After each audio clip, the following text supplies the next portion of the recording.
जय हिंद, जय भारत साथियों। आज एक और खास विषय पे वीडियो लेकर के आपके बीच में आए हैं। जैसा कि आपने टाइटल देख लिया होगा, इस वीडियो में बात करने वाला हूं देश में जो नया संसद भवन बन रहा है उसके बारे में, और देश के युवाओं से, ऐसे सभी पॉलिटिशियन से, ऐसे सभी पार्टी के कार्यकर्ताओं से एक अपील भी है मेरी। नया संसद भवन बन रहा है देश में।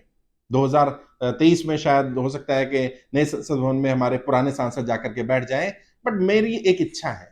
मैं चाहता हूं कि इस बार देश की जनता तय करे, जब संसद भवन नया बन रहा है तो क्या हम ये तय कर सकते हैं कि 2024 में नए लोग ही सांसद बन करके जाएं? क्या क्या इतना इतना हम अपनी तरफ से प्रयास कर सकते हैं कि अब नए संसद भवन में नए लोग जाएं, नई सोच, नए विचार के लोग जाएं, चाहे किसी पार्टी से जाए, किसी संगठन से जाए, लेकिन नए लोगों को मौका दिया जाए। जब पुराना संसद भवन काम में नहीं आ रहा तो पुराने राजनेताओं से भी काम चलाना छोड़कर नए राजनेता तैयार किए जाएं, अपने बीच में से नेता तैयार किए जाएं। हैं, क्या ये हो सकता है?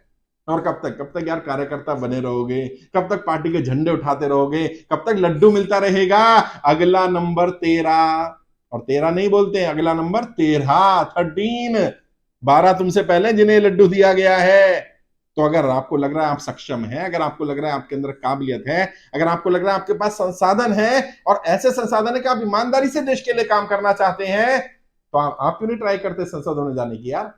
नया संसद भवन बन रहा है तो क्या नए सांसद नहीं जा सकते हैं? नए व्यक्ति संसद भवन में एंटर नहीं कर सकते हैं? करने चाहिए या नहीं चाहिए? आप अपनी राय दीजिए। और अगर आपको लग रहा है कि हाँ बिल्कुल सही बात है, देश के युवाओं को, देश की बहनों को, देश की माताओं को, देश के पढ़े लिखे युवा बुद्धिजीवी वर्ग को यह तय करना चाहिए कि नया संसद भवन है तो सांसद भी सारे नए भेजे जाए, 543 के 543 नए लोग भेजे जाए, तो देखिए भारत में एक बड़ी क्रांति तैयार हो सकती है। भारत की ग्रोथ, भारत की तरक्कियों की ऊंचाइयां, नई ऊंचाइयों को भारत छू सकता है। क्योंकि जो पुराने राजनेता हैं इन्होंने गड़बड़ तो की हुई है। और मैं तो पॉलिटिकल ट्रेनर हूं, मैं जानता हूं मैंने कितनी बड़ी बात बोली थी। बिना करप्शन के भारत में कोई व्यक्ति चुनाव नहीं जीत सकता। एक ऐसी व्यवस्था बना दी गई है, लेकिन इस व्यवस्था को समाप्त कौन करेगा? क्या वो लोग जिन्होंने व्यवस्था बनाई है वो तो नहीं करने वाले हैं। तो क्या करना पड़ेगा? नई सोच के लोगों को भेजो। है, देश की 90% आबादी ऐसी है जो 25,000 रुपए से कम कमाती है, क्योंकि भारत सरकार का यह आंकड़ा है केवल 10% ही लोग ऐसे हैं जो 25,000 या उससे ज्यादा महीने का कमाते हैं। ये अचीवमेंट है, ये फेलियर है। और एक पार्टी में, नाम किसी का नहीं ले रहा हूं, लेकिन एक पार्टी के लोग बोलते हैं, नेता बोलते हैं, हमने 80 करोड़ लोगों को राशन बांटा। ये अचीवमेंट है? इसको अचीवमेंट गिनाते हैं? अरे फेलियर है, नाकामयाबी है। 80 करोड़ लोग ऐसे हैं जो अपने राशन के लिए भी सरकारों पर निर्भर हैं। ये है अचीवमेंट।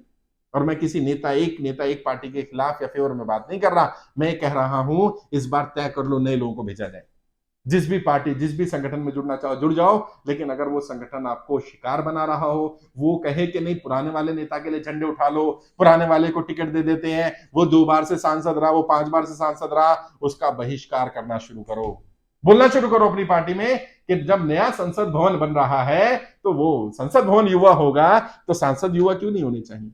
क्यों नहीं 25-25 साल? 25 साल सरकार की उम्र है ना, सरकार ने तय की है, तो क्यों नहीं 25 से 30 साल, 35 साल, 40 साल, मैक्सिमम 45 साल तक के लोग सांसद बने? तय कर लें एक बार कि इस बार 45-50 साल तक के 90% लोगों को मौका दिया जाएगा, बाकी 10% अनुभव के आधार पर बाकी को मौका दे दिया जाए। और सत्ता पक्ष में भी ऐसा ही हो और विपक्ष में भी ऐसा ही हो। मैं किसी पार्टी या नेता के फेवर में या खिलाफ में नहीं बात कर रहा, मैं राजनीति के पक्ष में बात कर रहा हूं। यदि वाकई हमें राजनीति को सुधारना है, यदि वाकई राजनीति का शिकार बनने से बचना है, तो अपने लिए आवाज उठानी पड़ेगी साहब। मैं एक माँ भी, मैं बार बार एग्जांपल देता हूं, एक माँ भी अपने बच्चे को तब तक दूध नहीं पिलाती साहब जब तक वो रोता नहीं है। और पार्टी को तो माई बाप बोलते हैं, माँ है ना पार्टी तो हमारी। पार्टी में बैठे लोग माई बाप है ना, वो आपके लिए कब तक सोचेंगे, कब सोचेंगे? आपके बिना बोले आप मांगेंगे नहीं। आप पार्टी के वफादार हैं, आप ईमानदार हैं। मैं पार्टी के खिलाफ नहीं बोल रहा हूं, मैं कब कह रहा हूं पार्टी के खिलाफ जाओ यार, लेकिन कम से कम अपनी बात तो रखो। और क्या क्या इस बात में कोई बुराई है कि अगर नया संसद भवन बन रहा है तो नए लोग जाने चाहिए सांसद बनने के लिए, या युवाओं को मौका दिया जाना चाहिए, महिलाओं को मौका दिया जाना चाहिए, कुछ परिवर्तन करने की कोशिश करनी चाहिए, कुछ ऐसा परिवर्तन जो सार्थक हो। क्योंकि पुराने नेताओं से अब ये उम्मीद करना कि वो नई चीज ले आएंगे, उन्हें नए संसद भवन में भेज भी दोगे ना, व्यवहार नहीं बदलने वाला। और मैं कोई भविष्यवक्ता नहीं हूं, लेकिन मैं आपको बता देना चाहता हूं, जिस दिन भी नए संसद भवन में सेशन होगा, आप देख लेना व्यवहार वही पुराना होगा। क्योंकि जगह बदल जाने से व्यवहार नहीं बदलता, विचार नहीं बदलते, व्यक्ति को बदलना पड़ता है। और संसद भवन भले ही पुराना होता, अगर सांसद नए बैठ जाएंगे तो व्यवहार बदलेगा। नए लोगों को मौका देने की कोशिश करना, पार्टी संगठन में भी नए लोगों को मौका मिलना चाहिए। और जो लोग पढ़े लिखे, बुद्धिजीवी, अच्छे एजुकेटेड लोग हैं, अच्छे डॉक्टर्स हैं, अच्छे इंजीनियर्स हैं, अच्छे टीचर्स हैं, अच्छे लॉयर्स हैं, अच्छे ऑफिसर्स हैं, गवर्नमेंट जॉब करने वाले, कई आईएएस आईपीएस ऑफिसर मुझे सुनते हैं, मैं उनसे रिक्वेस्ट करना चाहता हूं, why don't you want to come into politics? हैं आप अपने स्तर पर कितना अच्छा काम कर रहे हैं आप। एक अच्छा डॉक्टर अगर अच्छा शिक्षा मंत्री नहीं बन सकता, अच्छा स्वास्थ्य मंत्री नहीं बन सकता क्या? एक अच्छा टीचर अच्छा शिक्षा मंत्री नहीं बन सकता क्या? एक अच्छा अधिकारी अपने डिपार्टमेंट का मंत्री नहीं बन सकता क्या? क्या वो आप, और आप अपने आप से सवाल करिए, जितना पोटेंशियल आपके अंदर है, यदि आपको देश की संसद भवन में भेज दिया जाए तो आप क्या नहीं कर देंगे भाई? जहां जहां निर्णय लेने की ताकत आपके पास होगी, जहां आप डिसीजन मेकर होंगे, जहां आप जो चाहेंगे वो तय कर सकते होंगे, और अगर आपके पास अच्छे आइडियाज हैं, अच्छे विचार हैं, देश के लिए कुछ अच्छा करना चाहते हैं, तो क्यों नहीं संसद भवन में जाया जाए? और यदि कोई डाउट है कैसे जाएंगे, क्या समस्या आएंगी, मेरे पास उतने संसाधन नहीं है, या मेरे पास संसाधन है मुझे पता नहीं इनका यूज कैसे करना है, आओ मेरे पास, गाइड करूंगा मैं आपको, रोड मैप बनाऊंगा आपका।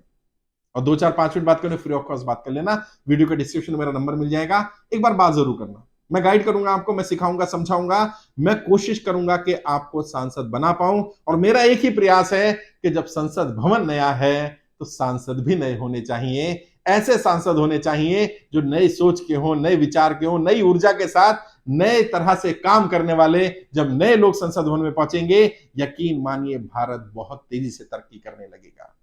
अगर आप वाकई देश से प्यार करते हैं, यदि हम वाकई देश के लिए कुछ करना चाहते हैं, तो एक बार मेरी इस अपील को जरूर सोचिएगा।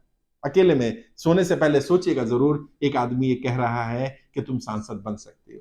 ज्यादा संसाधन नहीं चाहिए, एक गाड़ी हो छोटी मोटी जो आप अपने एरिया में घूम पाए, एक ऑफिस हो जहां पर आप 10 20 50 लोगों को बिठा पाए, वो आए तो उनके चाय पानी की व्यवस्था कर दो। अगर इतना भी कर दोगे तो चुनाव में तो जनता ही दांव खेल देगी। मैं सिखा दूंगा क्राउड फंडिंग कैसे करनी होती है, मैं गाइड कर दूंगा आपको। आओ तो सही, बात तो करो यार। मेरा एक विचार था, मुझे लगा ये विचार मेरे मन में आया तो मुझे विचार जनता के सामने रख देना चाहिए। जब संसद भवन नया बन रहा है तो सांसद भी नए बनाए जाएंगे। आओ साथ मिलकर के भारत को बदलते हैं, भारत को एक ऐसा भारत बनाते हैं जो हर स्तर पर मजबूत भारत हो, आदर्श भारत हो, एक ऐसा भारत कि दुनिया के नक्शे पर सबसे ऊपर भारत हो।